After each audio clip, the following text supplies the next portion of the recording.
Just feel free, easy. Don't. It's all good. Yeah, of course, man. I'm happy to talk about whatever.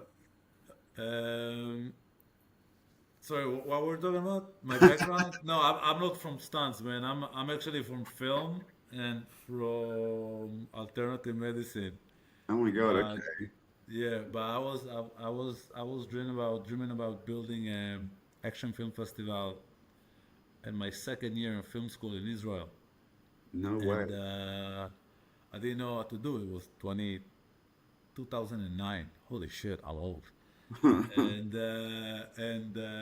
yeah, so before COVID, I was about to start doing this, and COVID came in, stopped, and then a couple of years after, I'm like, screw it, I'm just gonna do it. So Yeah, no, good stuff, man. No, you seem to like be getting some pretty good like content as well coming into the festival. I love it. we, I don't know of many action film festivals as well, so like it's awesome that you're yeah, exactly, right? Like we just need more of it. An um, underappreciated genre.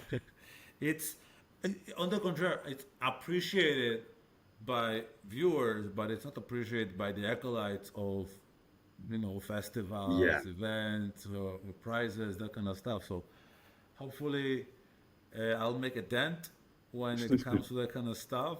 Yeah. That's where you come in the picture. That's Me people with like my yeah with my bizarre no. action horror films.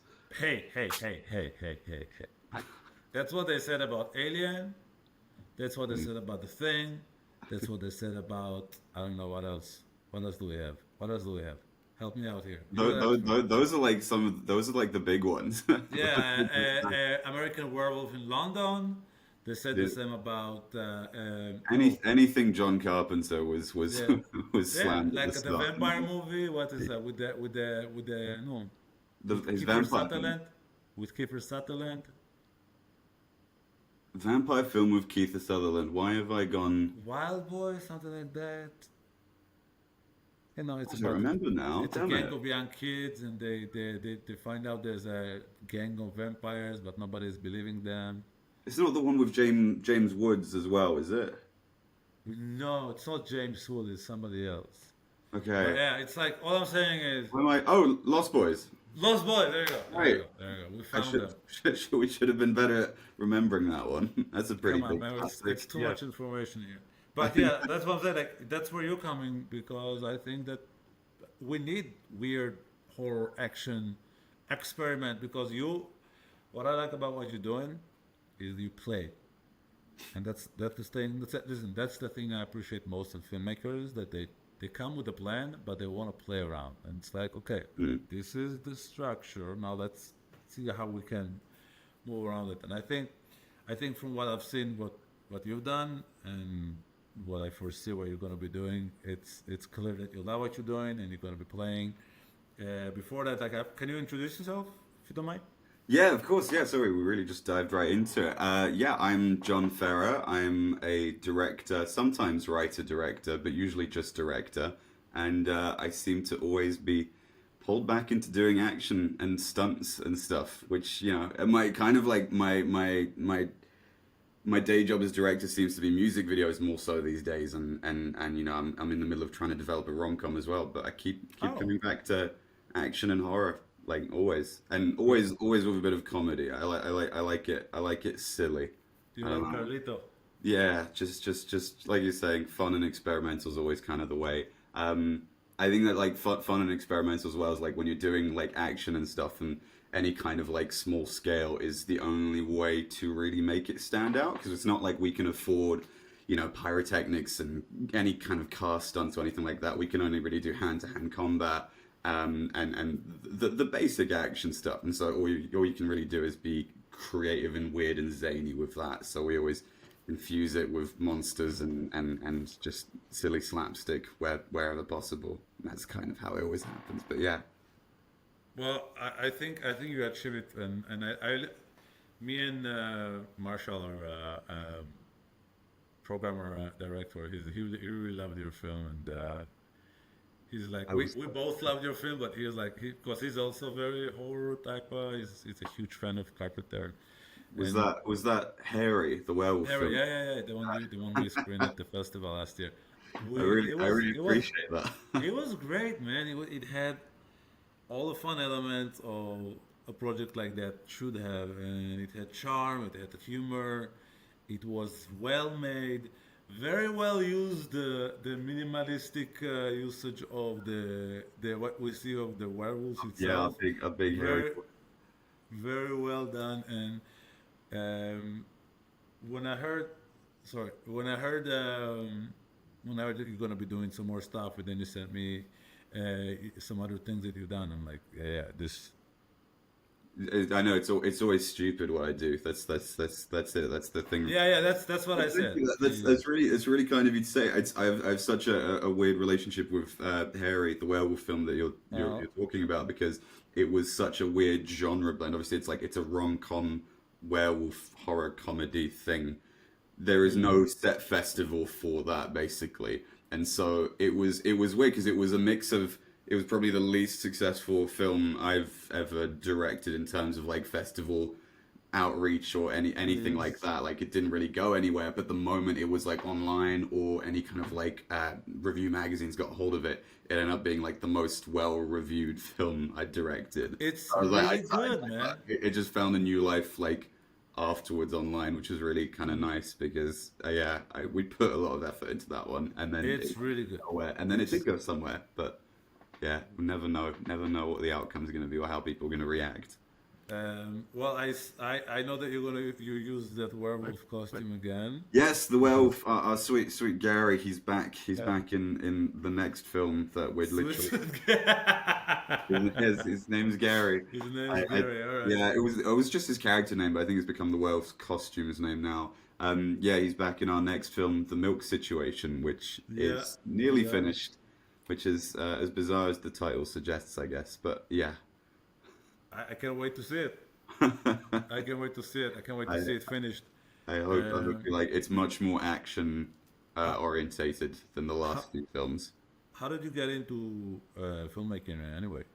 I was shown Jaws when I was 7 years old, like every other filmmaker, literally the same origin story for every filmmaker, and then boom, wanted to try and make films. Yeah. Well, it was Jaws, and then some. Actually, it was Jaws kind of got me watching films, and then I think I watched Twister when I must have been like 9 years old, and that's when I was like, "Oh, I want to make this." I mean, maybe not a tornado film specifically, but I wanted to make movies right after that. And then yeah, just kind of followed the standard like film school path, which was fun. Film school is really like it depends on the person if it's useful or not. But I did that, and then eventually graduated, and now just yeah, freelancing my way through it. It's freelance is a pretty scary little area to be in, but especially now. But But you're good at what you do. thank you. Doesn't mean Yeah. I get paid very well, but we don't do it for the money. We do it because we love it, right? I mean, if we wanted to do money, we would be lawyers or something, right? Yeah, That's exactly. Some that's days I do wonder why I didn't go down that path, but yeah. You go and meet some lawyers. No disrespect to any lawyers. No, but I mean, no lawyers are gonna watch this. It's okay. I'm not worried about it. No, but go meet some lawyers. You'll change your mind. it's No, funny because no. I work part time sort of teaching as well, filmmaking stuff at So, Met Film School, and oh wow, when wow. we have some students in there, like some of our students, like we do like short courses where you get students who are like sort of all ages. They can be like 30, 40 even, and a lot of them that I've got to know are lawyers, and they've done all their work in law and then worked overtime to get extra money to then come and like they want to then finance their own like short film or maybe even a feature film. But then they're doing like the short courses at Met on the weekend that we'll like teach where they come in and learn. And so there's quite a lot of lawyers coming into film. Yeah, that's what it is. It's Yeah, like you're like, oh, I want to make money. I don't want to make film. There's no money in it, and then it's like you become a lawyer. And it's like maybe I should make yeah. film. This is I love it. I love it because we're here saying like, oh, maybe we should have been lawyers or something, and then the lawyers are like, oh no, maybe we should have been filmmakers, and it's a good mix. Turns out we're a good I don't team. know. I don't know. I'm only saying that because I did first semester of pre-law and I could not stand it, and I You just didn't. dramatically got up in the middle of the final test of the first semester, and I'm Just looking at flip it, and the it's table. empty, and I'm like, just walked like just like a movie. It was a scene from a movie, just like place it at the teacher's table, and I'm like, see ya. And I didn't look back. And 2 weeks after, I was already registered for film school. I just couldn't do Terrific. law. I just couldn't do law. Um, you teach, you make horror, romantic genre, action movies. Yeah, that sums it up. It's weird because like part of me is always trying to not be cornered into like any one genre, but if you watch everything that I make, there is just a very clear there's a clear like similarity to all the projects and like how zany and out there and kind of how What's your much they lean inspiration? into the fun side of it. Inspiration. I mean, like I grew up on everything Sam Raimi, everything Edgar Wright, all the kind of like Yeah. the horror greats or horror comedy greats were like big influences. But I don't know. It kind of just happened. It kind of happened naturally because like growing up, I used to always try and make serious monster films when I was a little like kid Yeah, and man. stuff, and go around just filming stuff with friends in school. And they always came out quite funny, and there's always jokes in them. But I think as a kid, I was really trying to make them serious. But I'd watched so much like Evil Dead or Shaun of the Dead or stuff like that that I just would put in comedy instinctively, and I'd make the horror a little bit silly, and then people would laugh, and I'd be like, okay, that's fine. It wasn't meant to be funny, but okay. And like I don't know, it's just gradually morphed into always being horror comedy now, which is even some of like the more serious films I've directed, like Cyanide and Trial 22, which I don't think I sent you the links for, but those are all Cyanide I have, but they're more serious uh, sort of horror films. But in my mind, I still see them as quite playful. I still see them as like mean spirited, like there's a mean spirited comedy to them. I remember, Love which that. I don't know. People don't have to agree Now, with whatsoever, but that's always kind of like the way in. When I'm directing is a bit of silly, always a bit of silly. you have some altruistic goal to what you're aiming at with your filmmaking? Is this? Altruistic goal, what to inspire people or like Yeah, yeah. no, I think all I want to do is entertain people. I mean, if ever someone were to step away from like or come away from one of your films and like have discovered something about themselves, great. But the important part for me is just to entertain people. Like that first and foremost, just fun, just fun. Yeah, that's I've not really dug too deep in any of my werewolf films, but yeah, it's not you, impossible. You know, Ginger Snaps is a prime example of you can make a clever metaphorical werewolf film. I haven't found my clever metaphor yet. I don't think. Ginger Snap. I've never watched it. I don't think I Ginger have. Snaps, highly recommended. Directed by John Fawcett, written by Karen Walton. It's a late '90s horror comedy, and it's just brilliant, really funny, really All right, clever. well, I'm gonna have to check it out. Yeah, I absolutely I, recommend I, that. I haven't seen a good werewolf movie since Harry. Uh, That's quite recent then. yeah, no, look, I haven't seen a good werewolf movie for a very long time. It's like they don't know how to make them, or they No, just well, werewolf movies are like a weirdly, again, I think a bit of an underappreciated like little subgenre because I think there's a lot of like really cool werewolf films, but like this conversation kind of proves, not many people have heard of the really cool ones. Outside of American Werewolf in London and maybe Dog Soldiers, you're kind of like toxic. you don't you don't really know about the rest. Whereas like if I were to say like Ginger Snaps, absolutely awesome. Like Bad Moon, a really underrated horror film. Love Bad Moon. The Company of Wolves I remember loving, but that one I don't remember. I haven't watched in a long time. There's some really cool werewolf films that again just kind of faded into obscurity. I think it's because of the reputation of werewolf films. People don't bother to like seek out anything other than like the holy Interesting. grail of werewolf films, which is American Werewolf in London, and so the rest kind of faded away. It's its sequel was actually very good. The American Werewolf in Paris. Oh yeah, the one of Julie Delpy, wasn't it? Yeah, Julie Delpy was in it. What? Yeah, what a strange. So really, I have a love for that film, like a real nostalgic love for it. Yeah, it's Because silly. I think it was one of the first like horror films I watched. Like after Jaws, I went into a really weird werewolf obsession as a kid, and American Werewolf in Paris was one of the very first horror films I watched. So I have a strong love for it. I do think it's quite weird now when I rewatch it. It's a really bizarre film, It's a bizarre film. full of techno and just really unusual casting, I guess. But yeah, interesting film. Interesting film. It was fun, when- it's a sign of understanding when I watch it. All I remember from that movie is the alleged sex scene where probably Like, in her contract in American Werewolf in Paris. mhm. So probably in her contract there was no nudity, so he had to put his hands on her Yeah, breasts. she tries to distract them by getting topless. Again, a pretty a pretty pointless scene. Like looking back, Well, it's like interesting. Thanks. yeah, I watched it when I was a teenager, so that's Oh why. yeah, But as a teenager, I was sure it was very titillating and exciting and grown up. titillating. Oh my God, that's quite the word, man. Yes, titillating. You can call. That's What every is that? horror film What from does it the mean? 80s. Titillation is the act of like exciting like a viewer kind of sexually, like a bit of exploitation in sexual themes and stuff like that.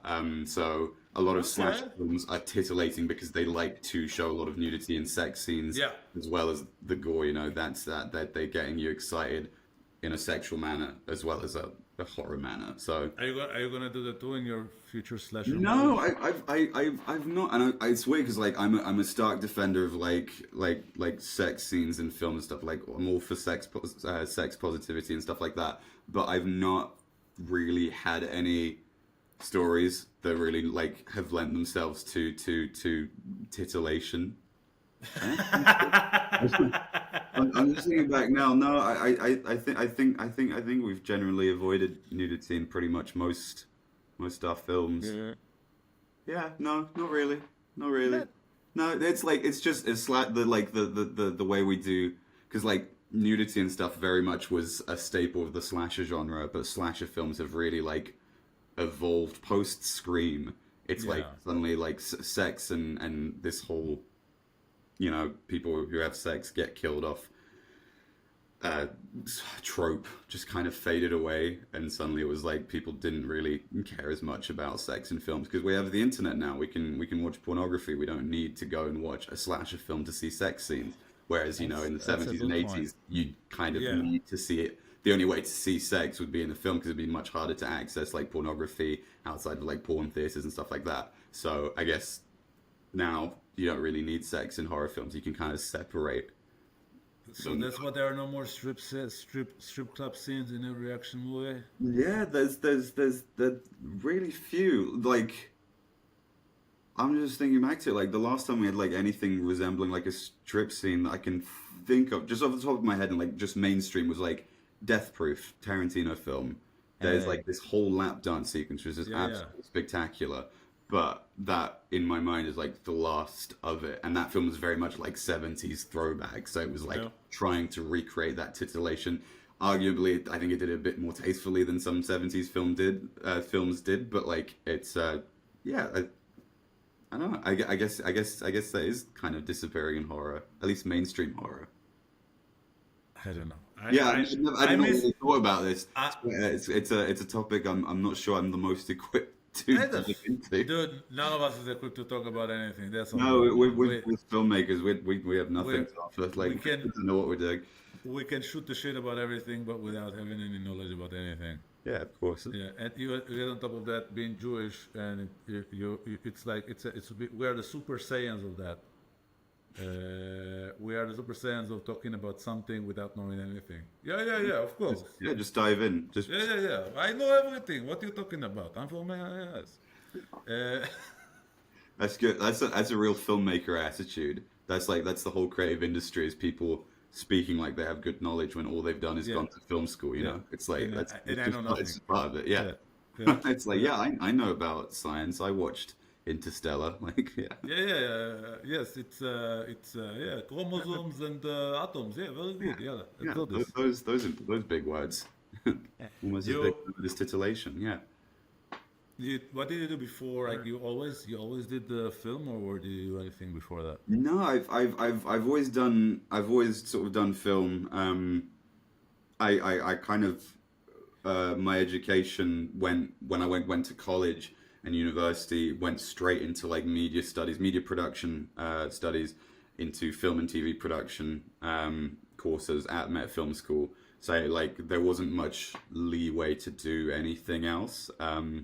I've bounced into bounced between lots of different jobs in film. So I used to work as a lighting tech, so as a spark and a gaffer. I've worked a bit as an AC. Uh, I've done a lot of runner stuff, and I used to be a bit into producing, but I never really did producing professionally. I kind of Right. produce my own stuff a little bit if I'm directing. Although these days I try and get better producers in because I'm not the greatest at it. But I've done a little bit of everything in film. I was even a boom op on like two feature films. Like I know. It's Ah, it's enough workout for a lifetime, but too much. and you got to do it. Uh, You got to learn every department. Otherwise, if you're suddenly commanding, if as director you don't have an understanding of how every department works, it can fall apart pretty quickly, or you don't, Very quickly. you get the maximum quality, I think. But How old are you, John? I'm 26. Oh my God, you're lucky. 26 is such a good age. Oh, No, no, not in these COVID times. It's been no, man, 26 is a good age. yeah. I Definitely. think we always say that like COVID stole like a few years. So like really, Yeah, I'm 22 actually. I Like get it. the last few I years get don't it. count. Yeah, yeah. I I'm get it. still. We all forget whatever. Hold on. Is it 2001 right now? I think so. What's the date? I don't know. What's I going on? don't think we've hit 2024 yet. I think that's a lie. 26. Holy cow. So you'll have your I, I in all honesty, I cannot wait to see like what you are going to make on a larger scale. Like I've seen what you do. I've seen what you do. There's a reason why everybody else is gonna see again what you did so far, and I cannot wait to see what you're gonna do. And do you have anything you can share with us what you're planning, or is it like I Yeah, know you said you're writing a romantic comedy. yes.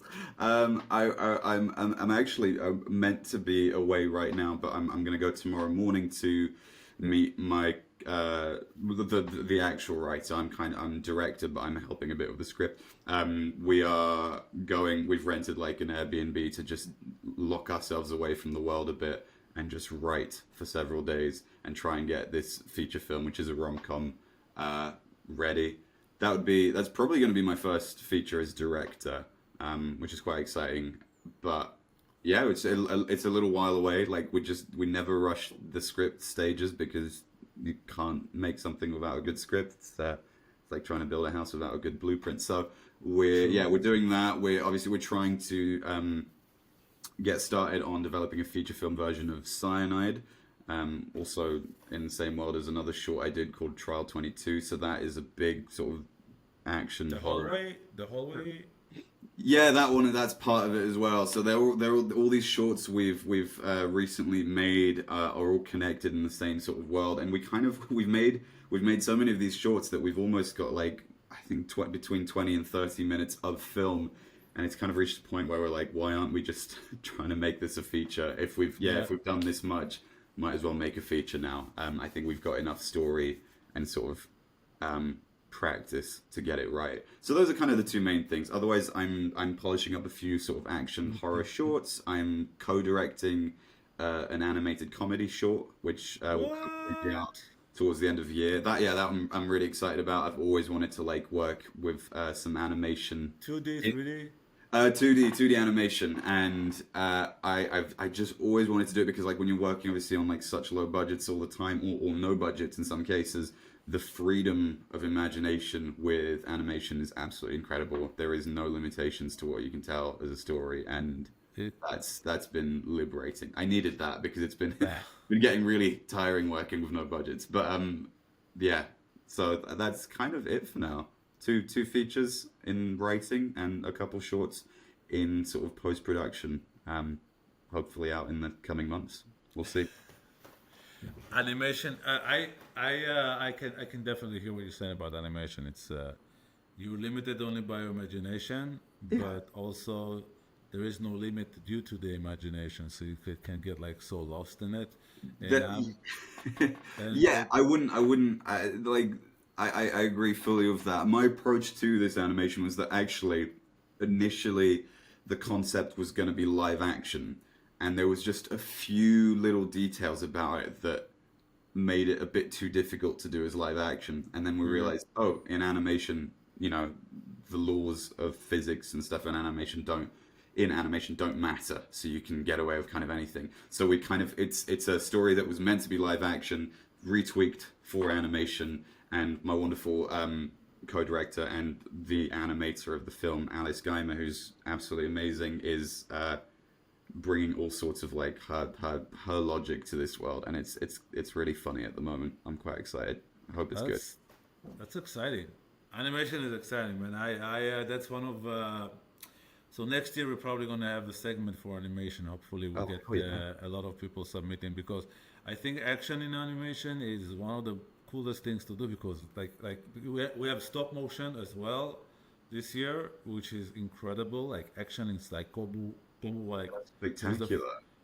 and it's like I cannot wait to see how that language will be interpreted in animation because when it's done properly, when it's done by people that like, care about that type of stuff, it just looks so different, especially in 2D. And well, because we are an action film festival, we like I'm a huge action fan. One of the things that really interests me is like your approach to that aspect. Like, do you have an action experience like prior? Are you just a fan, and that is that evolved from there? Like So you. I used to do a lot of or I used to do some martial arts as a teenager, just kind of dabbling in it. Like I was never great at it or anything. Yeah. And then I did the more I kind of went into like studying film production, I took up some stunt courses, and it was more to just learn how to film stunts. But between my kind of my limited martial arts knowledge and suddenly the stunt knowledge I was gaining, I went into some sort of like fight choreography kind of like positions and stuff. Right. More just at like student level, I'll admit, like nothing huge. And I did some Yeah. second unit directing on some shorts and stuff like that, Yeah. and just managed the action side of it. And for a long time, I really wanted to just do that.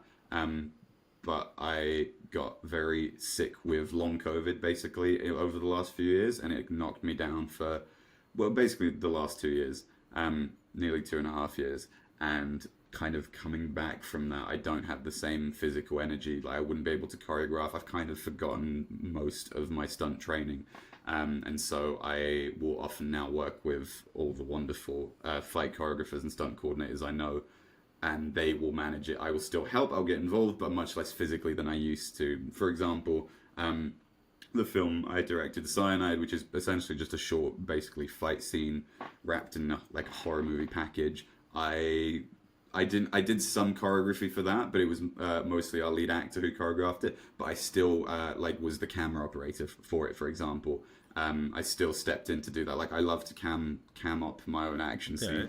scenes, because I have a really pedantic like way I want You're it, and a so director. It's good. yeah, I know, but basically that's what I used to do. So like my stunt background and stuff meant that I was quite hands on with it all. And since getting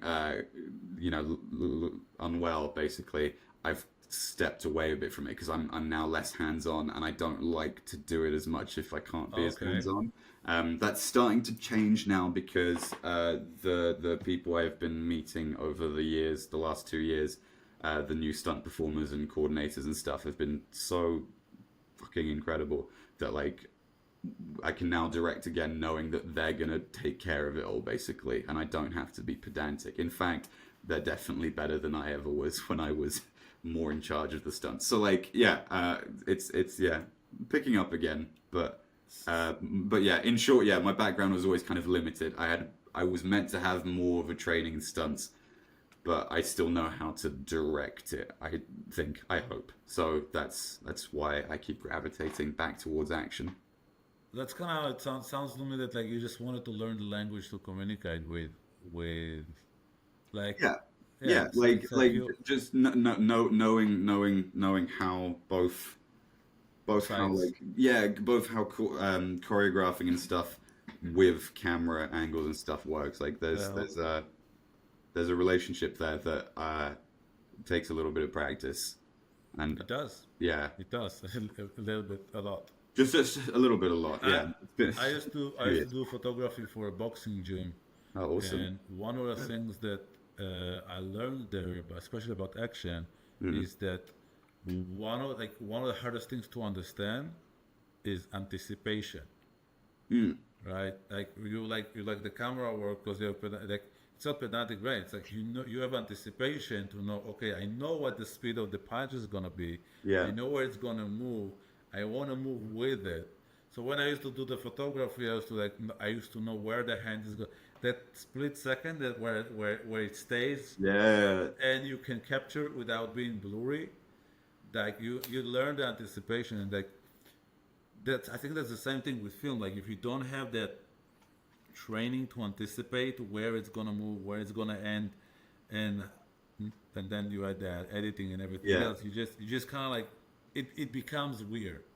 Not weird. yeah. It's not as effective, and then you cut 17 cuts of Yeah, limbs, and you really need a cinematographer or camera operator who's got that instinct basically for it. It's that's a big part of it. I mean, what you're describing is that you can train for it, but it's going to take a long time. I find some yeah, people just kind of have it. They just have the energy and know, how to follow action with, the right intensity and not, it's a fine line between like, I don't know, maybe going too intense like versus just the right amount because otherwise you end up with just shaky cam action.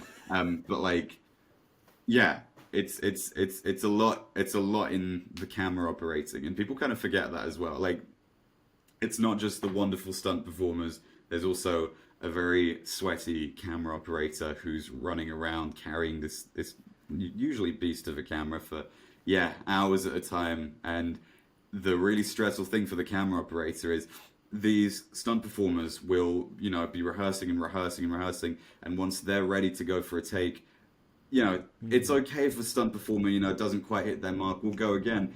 There's always more guilt, it seems, on the camera operator if he misses the shot and the stunt performers have done their job really well.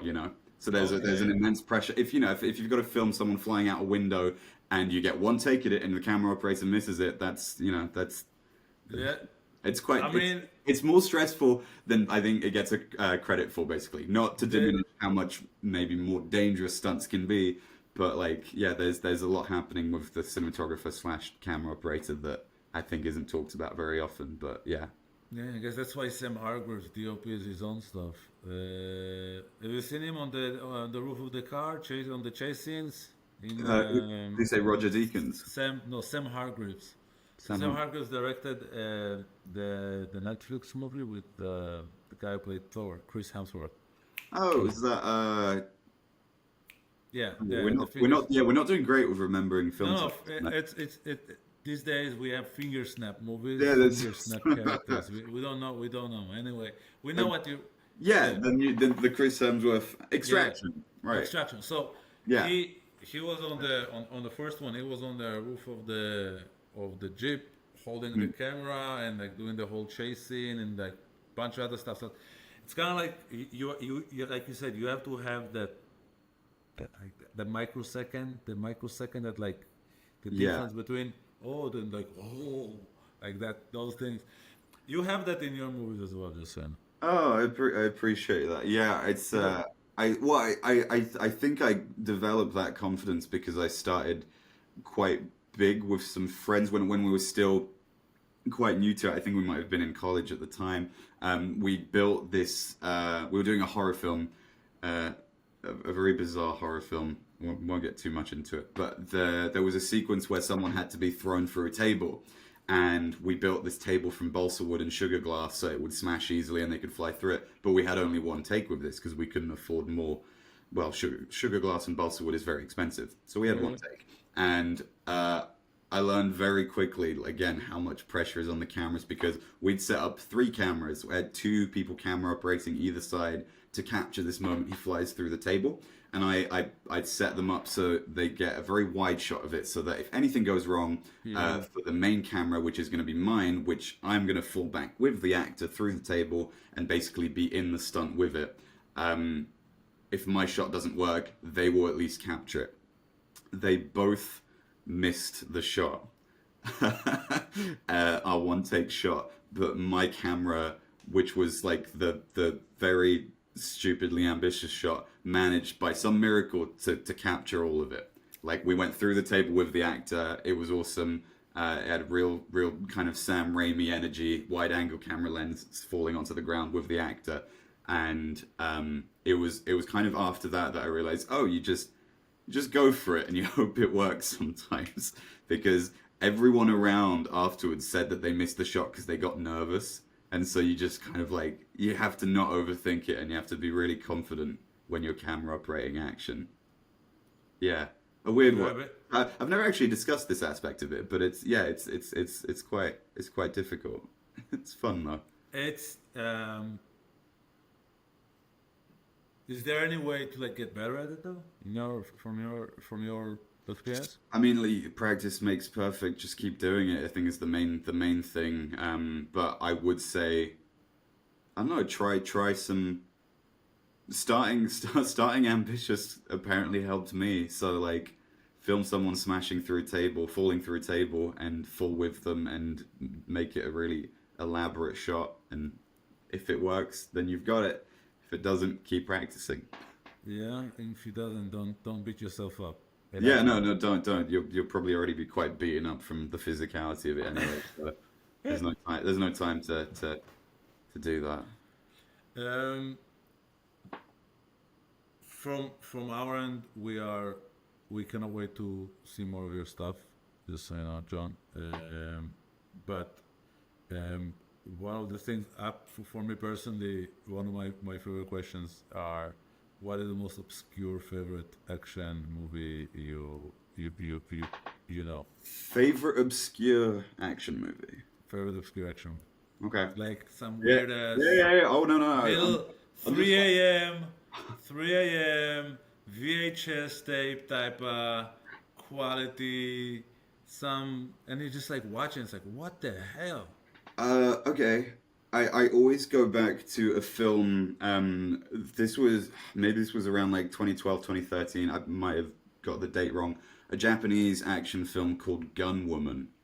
Now, Gun Woman is about a sex worker, I believe, who's pulled off the street by someone who tries to train her as an assassin, and her mission, and this is really fucking weird and elaborate as far as missions go for action films. Her mission is that she has to be snuck into this weird facility to assassinate a necrophiliac. The bad guy is a necrophiliac. And so the only way to get into this facility is to pretend to be a naked dead body. So they slow her heart rate down, they hide bits of a pistol inside her body, and when she gets in, she has to open herself up, get the pistol out, and she's got 20 minutes before she bleeds out and dies. So What she the has to go through all these henchmen and stuff and kill this necrophiliac villain who I don't Gun, is who he is. Gun And Woman? Gun Woman. That sounds amazing. It's a really strange one, and I absolutely love the action. And she obviously this actor, she did the whole like 20-minute finale of stunts, all the stunts herself. Down the commitment to the role is that she's trying to like. There's a sequence where she has to create like a bandage from her own hair, and the actor, she cut her actual own hair for the take and used it. So again, a one take wonder, committed to the role, doing her own stunts, all naked for the whole finale of the film. It's weird and it's Wow. really intense. Interesting one. Gun Woman. Okay, I'm gonna have to find it. I'm a huge fan of those stuff. I used to I used to be a night owl when I was very young, and we had only one movie channel in Israel back Hmm. then. I was before your time, kid. I can say that now. It's Yeah, of okay. course. I'm 40 this year. I can say that. Listen.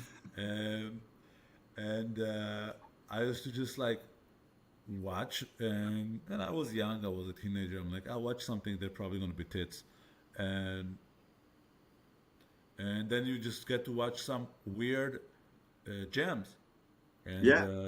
and I think it's we're missing that in some way. You know, like some weird ass like there was what's the name of the I don't know the name of it in English, but like it's an amazing choreography. The first time I saw a guy doing a full split standing up in a movie, it was just like amazing. What the hell is that? And like Gary Daniels was in it. I don't know if you know the name. No, I don't think I know Gary Daniels. I'm Um, showing my lack of action film knowledge, oh, but dude, Gary Daniels was Van Damme's henchman in Expendables. No, it wasn't. No, that was Scott Atkins. Gary Daniels was um the bad guy's henchman in Expendables One. okay. A blonde guy, British. Yes. Yeah. Okay. I do. Yeah. I vaguely familiar. I haven't watched The Expendables since the first one since it came out, but yes. It's okay. Yeah, I get it. It's not that. It's, it's, There's it's that. fine. It's fun. It's a fun film. He throws a knife. An ungodly amount of blood comes outside from the front, not from the back. Some weird Perfect. stuff. Some weird. That's movie language. That's like it's better this way. It's Yeah. better silly like. Trust me. Yeah. Trust me. No, no. She was. I love obscure action films, like obscure weird stuff like that. Yeah, we don't get as much of it now, but it's still here and there. If you dig deep, you still get your strange films. There's I'm